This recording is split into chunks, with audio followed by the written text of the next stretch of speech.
ہمارے معاشرے میں نا تیزی سے نفرت کا فروغ ہوا ہے. پتہ اسلام نے غیبت سے کیوں منع کیا ہے؟ غیبت کا معنی یہ نہیں ہے کہ کسی بندے میں کوئی عیب نہیں پایا جاتا تھا تو آپ نے وہ بیان کر دیا. یہ غیبت نہیں، یہ تو بہتان ہے. کسی میں کوئی عیب نہ پایا جائے تو وہ بیان کرنا وہ غیبت نہیں، وہ تو بہتان ہے. غیبت کی تفصیل یہ ہے، تشریح یہ ہے، غیبت کی تعریف یہ ہے کہ کسی میں کوئی عیب پایا جاتا تھا، آپ نے وہ اس کی غیر موجودگی میں ڈسکس کیا تو اس کا نام غیبت ہے. وہ عیب تھا، آپ سچ ہی بول رہے تھے، آپ ٹھیک کہہ رہے تھے، وہ عیب واقعی تھا، پر اسلام اس کو پسند نہیں کرتا. اسلام کہتا ہے کہ اگر تو سمجھتا تھا یہ عیب ہے تو جا کے اس کی تبلیغ کر، اس کو بتا، اس کو کہہ میاں یہ غلطی چھوڑ دے، تو نے ڈسکس کیوں کیا؟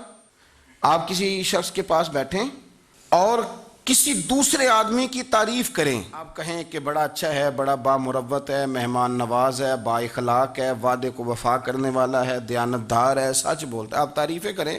آپ کسی کے سامنے تعریف کریں گے نا تو بندہ کہے گا یار کسی دن ملاقات تو کرا، اور جب وہ ملے گا تو اس کی آنکھوں کے اندر ایک خاص کشش ہوگی، پیار ہوگا، ملنے کو جی چاہے گا، ایک خاص راحت ہوگی. یہ کب ہوگا؟ جب آپ نے کسی کی تعریف کر دی. لیکن اگر آپ کسی کی غیبت کریں گے، کسی کے بارے میں کہیں گے بڑا غلط ہے جی، لوٹ لیتا ہے جی، چور ہے جی، فاسق ہے جی، تو بندہ اگر کبھی مل بھی گیا تو اس سے سلام لینے کو دل. ہم نے پتہ کیا کیا، تیزی سے فروغ پایا ہے ہمارے ہاں نفرت کا ماحول. آپ کھول لیں، کوئی یوٹیوب کھول لیں، کوئی ایسا چینل کھول لیں، بس لڑائی ہے، فلانا فلانے سے لڑ رہا ہے، فلانا. مذہبی لوگوں کی میں منت کرتا ہوں کہ خدا را دین کو اس طرح کا ماحول تو نہ آپ دیں کہ لوگ کہیں کہ ان میں کوئی شے طے ہی نہیں، فلانا فلانے کا جواب دے رہا ہے، فلانا فلانے کا، اور بازاری زبان استعمال کی جا رہی ہے. اور ٹھیک ہے، مسلمات جو طے تھے لوگوں نے تو ان کو بھی چھیڑنا شروع کر دیا، اور تضحیق کی جاتی ہے، لفظ اس طرح کے اختیار کیے جاتے ہیں جو ویسے ہی وزادار آدمی بولنا پسند نہیں کرتے. کیا آپ اپنی شکل دکھا رہے ہیں کفر کو کہ یہاں نفرت ہی نفرت ہے، اور وہ باتیں جن کو بالکل چھیڑنا نہیں چاہیے تھا ان پر بھی آپ کلام کرتے ہیں. آپ نے کوئی چیز نہیں چھوڑی، اس پر آپ نے بحث نہ کی ہو، الجھایا نہ ہو، میلہ لگا دیا، اللہ جانے کوئی کیا بول رہا ہے. دعوت دین کون دے گا؟ پیغام حق کون سنائے گا؟ فلانا فلانے کا جواب دے رہا ہے، اور پھر وہ دوسرے کا جواب دے رہا ہے، تیسرا تیسرے پہ تبصرہ کر رہا ہے، چوتھا پانچویں پہ تبصرہ کر رہا ہے. یہ کب تک بات ایسے چلے گی؟ یہی حال سیاسی لوگوں کا ہے. میرے ملک کا جو نوجوان اب بڑا ہو رہا ہے نا، میں بڑی ذمہ داری سے بتا رہا ہوں، وہ جیسے ہی بڑا ہوتا ہے تو وہ سمجھتا ہے میں ڈاکوؤں کے ملک میں پیدا ہوا ہوں، وہ سمجھتا ہے یہ شاید چوروں کی دھرتی ہے، وہ سمجھتا ہے شاید یہاں سب دھوکے باز ہیں.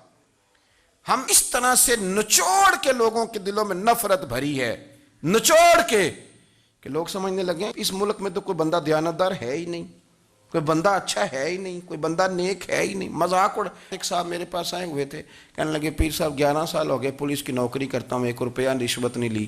وہ چلا گیا، میں نے اسے تھپکی دی تو وہ نکلا ہے، تو ایک بندہ کہنے لگا سب انہیں جو ہوتے نہیں نہ سکتا.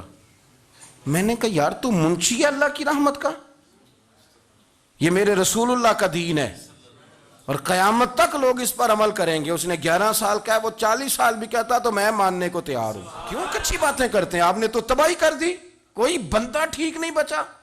ایسے میلہ لگا ہوا ہے، اس دھرتی کو آپ برا کہتے ہیں، اس کو چوروں کی اور ڈکیت کی اور فراڈ لوگوں کی آپ دھرتی کہتے ہیں.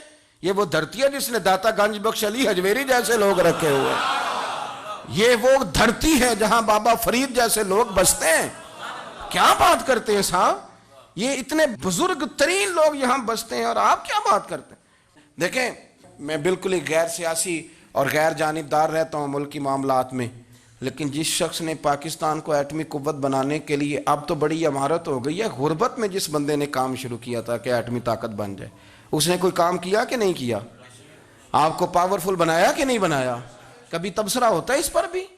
ہمیں لاکھ اختلاف صحیح، ہم بھی بات کرتے ہیں مخالفت میں، لیکن تباہی نہیں اتار دی ہم نے، توہین کر کر کے، نفرت پھیلا پھیلا کے. اس سے پہلے جو حکومت گئی، ایسا نہیں ہے کہ انہوں نے کوئی کام بھی ایسا نہیں جو اچھا نہ کیا ہو، ایسا نہیں ہے. میں ملک بھر میں سفر کرتا رہتا ہوں، میں دیکھتا ہوں بہت ساری جگہیں ایسی ہیں، بہت سارے دیہات ایسے ہیں جس میں بڑے بڑے شاندار روڈ بنائے گئے، کام کیا گیا. ان کی 99 خامیاں اپنی جگہ پر، خوبی کا بھی تو ذکر کریں. یہی حال اس گورنمنٹ کا ہو رہا ہے.